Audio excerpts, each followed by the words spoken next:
Fala, meu caro aluno, tudo certo com você? Você já ouviu falar na palavra mol? Tem alguns significados bem importantes.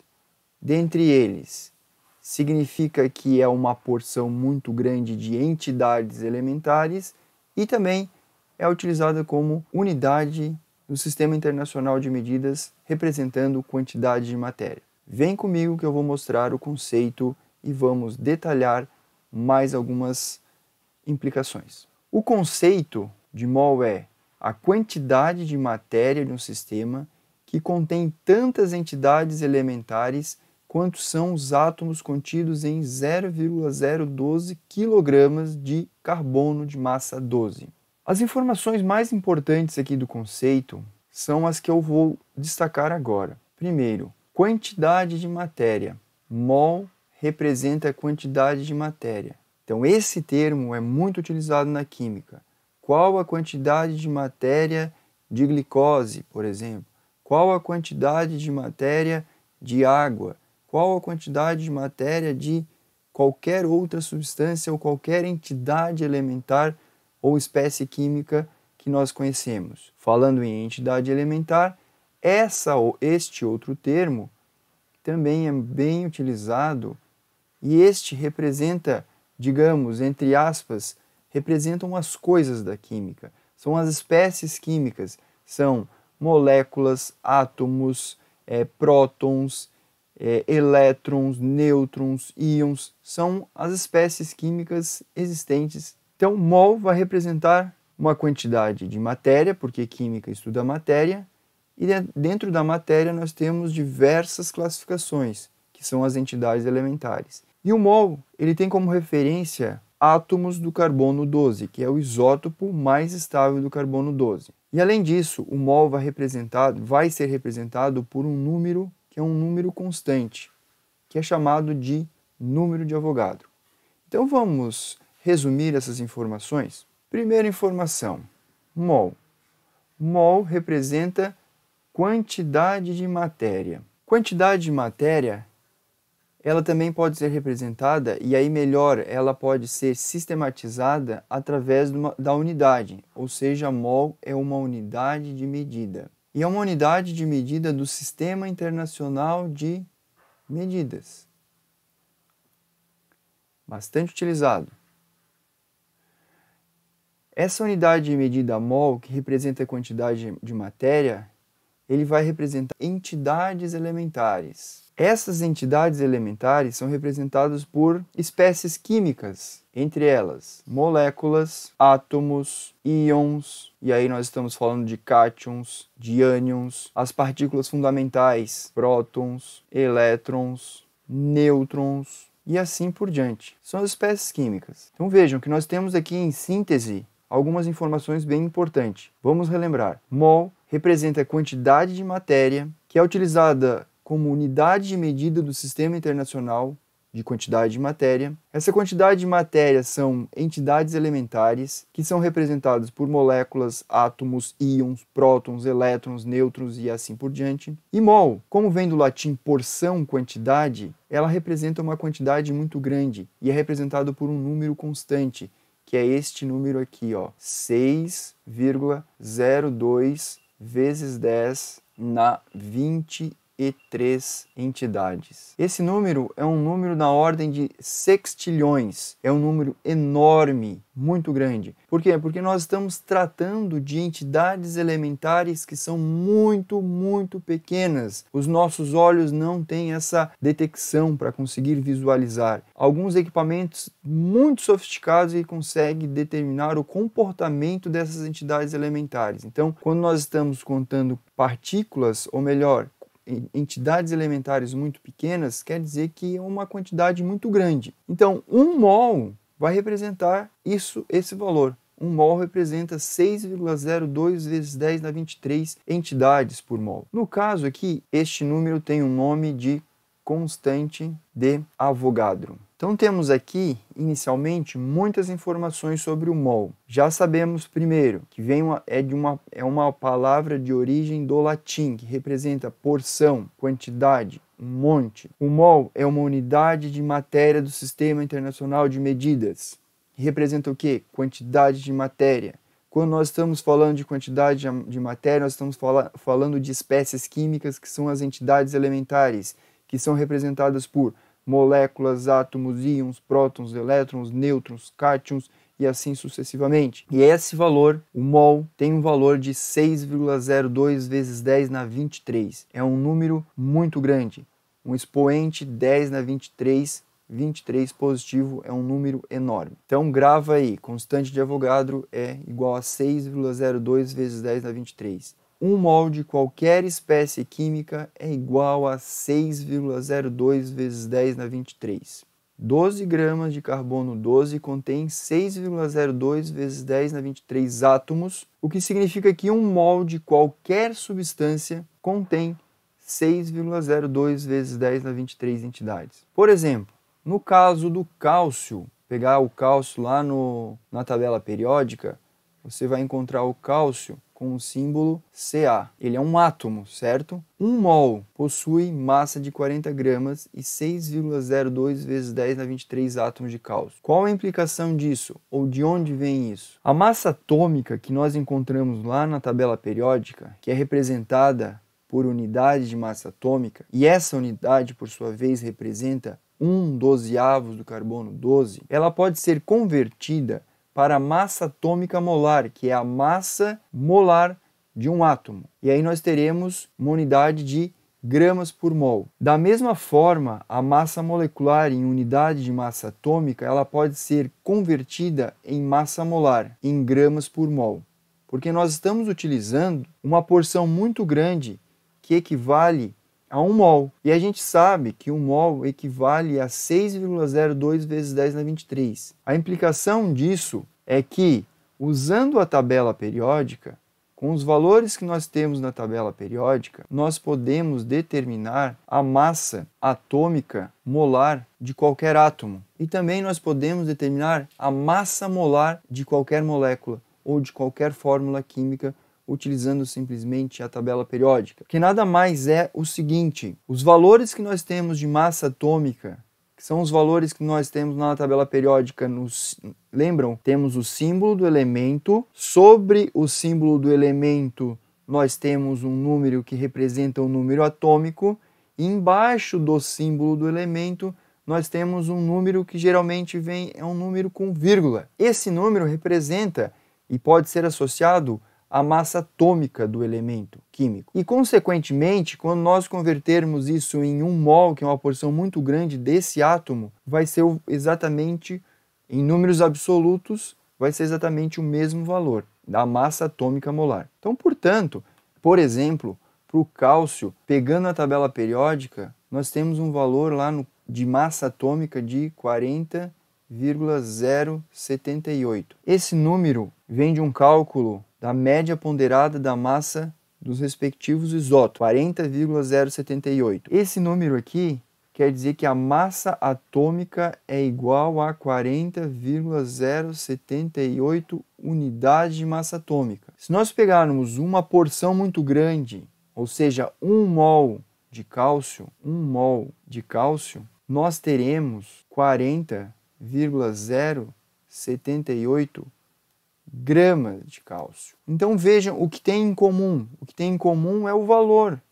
Em valores absolutos, o valor da massa atômica vai ser igual ao valor da massa atômica molar. Isso é muito importante para, em casos de nós fazermos cálculos químicos, que vai ser as próximas aulas nós vamos entrar nesse conteúdo. Perceba, meu caro aluno, o seguinte, que agora então eu posso usar essa relação aqui, ó. 1 mol de qualquer substância equivale a 6,02 vezes 10 na 23 entidades. E aí quando a gente fala entidades pode ser moléculas, átomos e assim por diante. Então não esqueçam, 1 mol equivale a 6,02 vezes 10 na 23. Usando a tabela periódica, nós podemos encontrar a massa de 1 mol dessa entidade. E aí a gente pode fazer uma relação matemática com esses valores. Vamos utilizar novamente o cálcio. O cálcio está lá na tabela periódica que 1 mol de cálcio, que equivale a 6,02 vezes 10 na 23 átomos,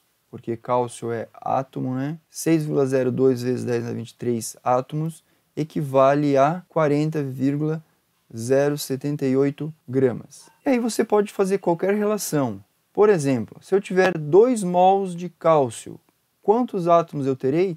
O dobro de 6,02 vezes 10 a 23 átomos. E, consequentemente, terei o dobro de 40, aproximadamente 81. 40,078 vezes 2, aproximadamente 1, 81. Então, com essa relação, para qualquer substância química, nós podemos determinar quantidade de matéria, quantidade de entidades elementares e a massa. Portanto, nós podemos fazer conversão entre átomos para mol, de mol para átomos, podemos fazer conversão de átomos para massa, massa para átomos, e também nós podemos fazer conversão de mol para massa e massa para quantidade de matéria. Não esqueçam que mol é quantidade de matéria. Então as conversões são muito importantes. E, em alguns casos, se você preferir, você pode usar umas fórmulas. Uma fórmula bem utilizada na química para determinar quantidade de matéria é esta aqui. Quantidade de matéria é igual à razão entre a massa sobre a massa molar. Vou colocar uma legenda aqui, ó. N representa quantidade de matéria. M minúsculo representa massa e não se esqueçam de transformar em gramas. Manter a massa em grama. E a Mzão é a massa molar em gramas por mol. Então nós podemos converter quantidade de matéria em massa, massa em quantidade de matéria. Nós podemos utilizar a massa molar é a quantidade de matéria para determinar a massa.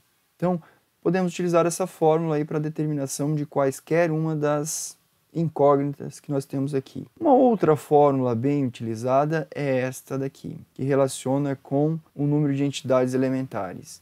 Número de entidades elementares, e aí nós estamos falando de átomos, de moléculas, de íons, de prótons, de elétrons, de nêutrons, é igual a quantidade de matéria, que é esse mesmo N aqui, vezes o número de Avogadro. Com essa fórmula você consegue determinar o número de entidades elementares e vice-versa. Então você pode determinar a quantidade de matéria através de um valor determinado de número de entidades elementares. Claro, usando aqui o número de Avogadro, que é igual a 6,02 vezes 10 a 23. Não se esqueça desse número, muito importante. Então essas duas relações aqui são bem importantes para quem prefere usar fórmula matemática para determinação ou fazer cálculos químicos. Então vamos a um exemplo. Exemplo 1. Calcule a quantidade de matéria presente em 360 gramas de glicose. Primeiro, olha a informação, o que ele está pedindo? Quantidade de matéria. O que seria quantidade de matéria para nós? Quantidade de matéria para nós é o N. O que eu preciso para determinar a quantidade de matéria presente em uma determinada massa? E aí você tem duas opções. Usar o raciocínio ou usar a fórmula matemática. Usando o raciocínio, você vai pensar o seguinte, que 1 mol de glicose deve ter uma massa. 1 mol, estou dizendo 1 mol. Essa massa está sendo fornecida no problema? Não. Está fornecendo um valor de massa ali, 360 gramas, que é uma massa qualquer. É como se nós fôssemos ao laboratório, pegássemos um pote de glicose e fôssemos a uma balança e colocássemos num becker 360 gramas de glicose. O que significa aquilo ali? Não sei. Você sabe quanto vale 1 mol de glicose? Não sei. Mas você pode determinar como? Usando a tabela periódica. Então, essa primeira informação aqui nós vamos retirar através da tabela periódica, utilizando a fórmula química da glicose. Então, nós temos aqui que na glicose nós temos a fórmula C6H12O6. E aí nós vamos fazer juntos. Quais são os elementos químicos presentes na glicose? carbono, hidrogênio e oxigênio. Carbono, hidrogênio e oxigênio. Olhando a fórmula, esses índices aqui subscritos representam a quantidade de átomos nessa fórmula, ok? Quantos átomos de carbono tem, então, na glicose? Por mol de glicose, tem 6 átomos. 6. Quantos átomos de hidrogênio tem nessa fórmula? 12. E quantos átomos de oxigênio? 6. Essas informações aqui eu retirei da fórmula, que são os índices. Os índices serão multiplicados por valores de massa molar atômica, que você vai encontrar onde? Na tabela periódica. Olhando na tabela periódica, consultando a tabela periódica, você vai encontrar a massa atômica do carbono, que é igual a 12. Convertendo em massa atômica molar ou molar atômica, também é 12. Fazendo a multiplicação, nós temos igual a 72 gramas por mol de átomos de carbono. Hidrogênio, olhando na tabela periódica, é aproximadamente 1. Então, cada átomo tem uma unidade de massa, que é igual a 1 grama por mol. Multiplicando por 12, nós temos 12 gramas por mol. E por fim, o oxigênio é aproximadamente 16. E fazendo o cálculo aqui, 6 vezes 16 é 96 gramas por mol. Eros, por favor, eu não entendi de onde você tirou essas informações aqui, ó. Essas informações que eu estou destacando em vermelho, retirados da tabela periódica. São os valores de massa atômica de cada átomo. E eu multipliquei cada massa atômica com a quantidade de átomos na respectiva fórmula. Então nós temos aqui, dessa fórmula, 72 gramas por mol é de carbono, 12 gramas é de hidrogênio e 96 gramas é de oxigênio. Agora, somando todos esses valores aqui, nós teremos o valor da fórmula inteira. Concorda? Então, somando esses valores, nós temos um valor de 180 gramas por mol. Com esse valor, agora nós podemos voltar novamente aqui, podemos voltar nessa relação aqui e calcular qual é a quantidade de matéria presente em 360 gramas de glicose. Então, eu vou reescrever essa relação aqui embaixo, ó. Escrever com outra cor. Agora sim, nós sabemos que 1 mol de glicose possui precisamente 180 gramas de massa. No nosso problema, ele está dizendo o seguinte: qual a quantidade de matéria em 360 gramas? Então, se eu tiver 360 gramas de glicose, eu terei uma certa quantidade de matéria de glicose. Calculando essa relação matemática aí, multiplicando cruzado, nós temos um valor igual a 2 mol. Então, a quantidade de matéria presente em 360 gramas é de 2 mol. Você prefere fazer o cálculo através da fórmula matemática? Então, vamos fazer através da fórmula matemática. Usando a fórmula matemática, nós temos o seguinte: N igual a massa sobre a massa molar. Bom, o valor da massa molar nós acabamos de determinar, certo? A massa molar é esse valor aqui, ó. É a massa de 1 mol. Massa molar, 180 gramas por mol. Então você deve calcular usando a tabela periódica. Ele quer o que no problema? Ele quer a quantidade de matéria presente em 360 gramas de glicose. Então ele quer o N. Então é só substituir. Você tem a massa, que é 360. Você já tem calculado a massa molar, então substitui os valores. N igual 360 dividido por 180. Calculando, nós temos 2 mol. Essa é a quantidade de matéria de glicose presente em 360 gramas. Percebam o seguinte, é muito importante vocês atentarem-se, prestarem atenção aqui ó, nas unidades. Aqui tem que ser grama porque a massa molar, em regra, vem em gramas por mol. Por quê? Porque daí você vai cancelar grama com grama. Vai sobrar apenas mol aqui embaixo, que é 1 sobre mol, inverte e vai ficar mol. Então, cuidado com as unidades. Às vezes você precisa converter quilograma para grama, miligrama para grama. Então, essas conversões são bem importantes e aí vocês devem relembrar. Uma outra abordagem é a seguinte, no exemplo 2. Calcule o número de moléculas presentes em 360 gramas de glicose. Interprete. Veja o que ele está pedindo. Ele está pedindo o número de moléculas. É uma entidade elementar.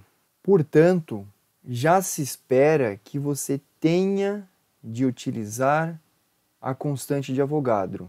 Porque nós estamos aqui determinando quantidades muito pequenas. Moléculas. Em 360 gramas de glicose, tem quantas moléculas? Será que você consegue contar a quantidade de moléculas em 360 gramas de glicose? Na minha opinião, é muito difícil. Mas vamos calcular? Vamos. Bom, para determinar o número de moléculas em uma determinada massa, nós temos duas opções. Ou você utiliza a cabeça, ou você simplesmente usa a fórmula matemática, que você também está utilizando o teu raciocínio, mas é algo mais rápido, mais imediato. Eu gosto muito de utilizar o raciocínio e pensando o que está acontecendo. E depois eu mostro matematicamente com a fórmula. Eu sei que em 1 mol de glicose e de qualquer outra substância, eu tenho 6,02 vezes 10 na 23 entidades elementares. No caso, nós estamos falando de glicose. A glicose é formada por ligações covalentes, portanto, nós estamos falando de uma entidade elementar molécula. Em 1 mol de glicose, nós temos 6,02 vezes 10 na 23 moléculas. E nós acabamos de determinar que em 1 mol de glicose, nós temos 180 gramas, correto? Temos 3 relações aqui que nós vamos utilizar apenas 2. Preste atenção aqui. Ele está pedindo o número de moléculas presente em uma determinada massa. Está falando alguma coisa sobre quantidade de matéria? Não, não está falando nada de quantidade de matéria aqui. Então você já vai direto utilizar essas duas relações aqui da direita. 6,02 vezes 10 na 23 equivale a 180 gramas, porque nós estamos falando da glicose. Isso é para a glicose. Então nós vamos utilizar essa relação aqui.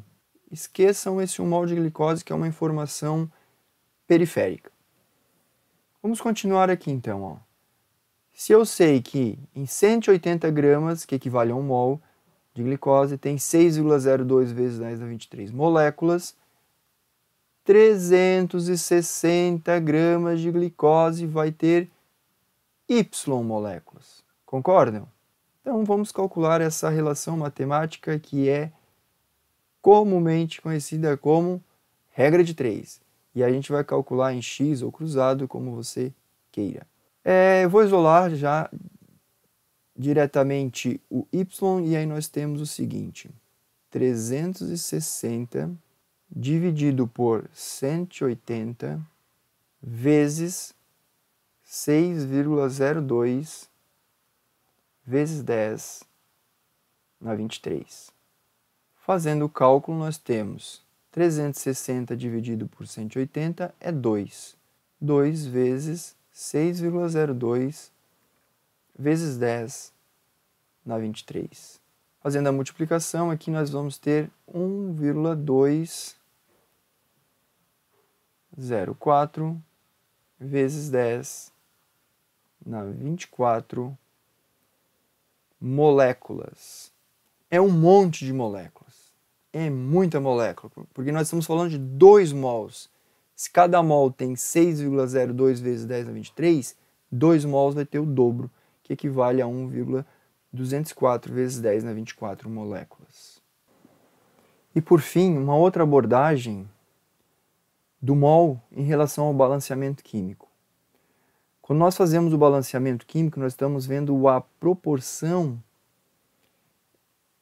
de espécies químicas numa reação química. Isso implica, em cálculos químicos, determinar a quantidade de substâncias produzidas ou necessárias para uma reação química acontecer. E aí, quando eu falo quantidade, essa quantidade pode ser em quantidade de matéria, pode ser em massa, pode ser em número de moléculas, e isso eu vou mostrar agora partindo do conceito de mol.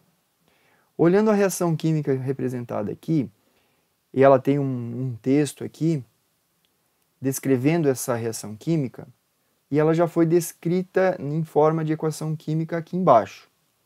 Então, vamos ver se está tudo certo.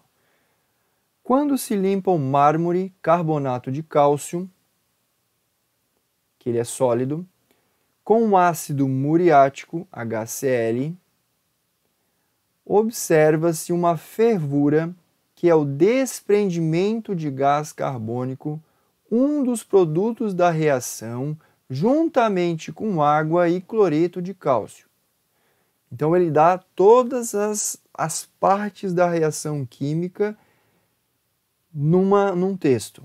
E aí nós devemos interpretar e colocar isso numa equação química, certo? Agora nós vamos fazer o seguinte. Vamos partir ao balanceamento. Será que o balanceamento está certo? Observando aqui, nós podemos perceber que a quantidade de hidrogênio no lado dos reagentes é diferente da quantidade de hidrogênio no lado dos produtos. Então, nós devemos proceder ao balanceamento dessa equação química aqui. Então, vamos ver. Vamos começar aqui pelo cálcio, pelo átomo de cálcio. Quantos átomos de cálcio tem do lado dos reagentes? 1. E do lado dos produtos? Também tem 1. Então, quer dizer que eu posso colocar o número 1 aqui na frente da fórmula do carbonato de cálcio e do cloreto de cálcio. Esses já são os coeficientes estequiométricos das respectivas fórmulas químicas. O próximo elemento que eu vou balancear vai ser o cloro. O cloro. Por que o cloro, professor? Porque nós estamos começando pelo metal, depois vamos para um determinado ametal, se tiver. Em seguida vamos para o carbono, depois hidrogênio e oxigênio por último. É uma regrinha que às vezes facilita.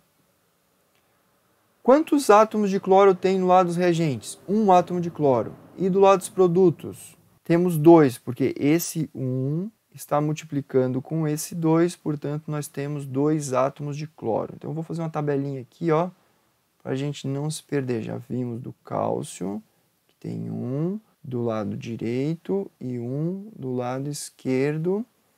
Cloro, nós estamos no átomo de cloro, tem 2 do lado direito e eu preciso de 2 do lado esquerdo. Para que eu tenha 2 átomos de cloro no lado dos reagentes, eu preciso colocar o coeficiente estequiométrico igual a 2, porque 2 vai multiplicar com 1, que não aparece, está implícito. Então nós temos quantos átomos de cloro do lado dos reagentes? 2. Próximo átomo a ser balanceado vai ser o carbono. Quantos átomos de carbono eu tenho? 1 vezes 1. Do lado esquerdo, nós temos 1 átomo de carbono. Eu preciso também de 1 átomo de carbono do lado direito.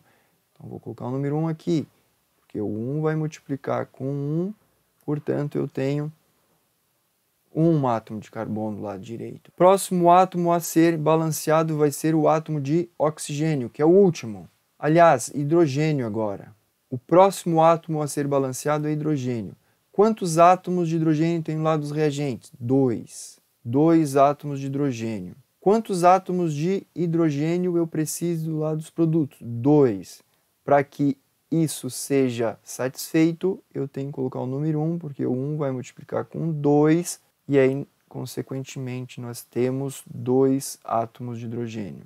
A princípio, todos os coeficientes estequiométricos já estão aqui com os menores números inteiros, mas nós podemos e devemos confirmar se a quantidade de átomos de oxigênio está correta. Vamos lá. Quantos átomos de oxigênio tem no lado dos reagentes? É 1 vezes 3. 1 vezes 3 é 3. 3 átomos de oxigênio do lado esquerdo, do lado dos reagentes. Eu preciso de 3 do lado direito. Vamos ver? Aqui eu tenho oxigênio? Tenho. Quantos? 1 vezes 2. 2.